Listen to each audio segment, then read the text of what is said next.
मुलगी झाली म्हणून कधीच नाराज होऊ नका.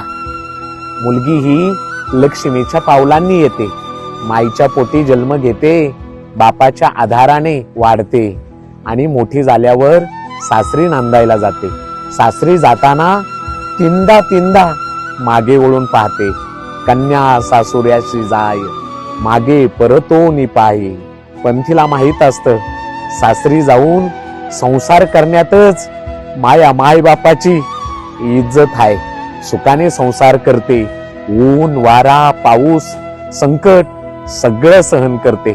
सासर आणि माहेर दोन्ही जपते. सासरी असूनही माय बापाची रोज आठवण काढते.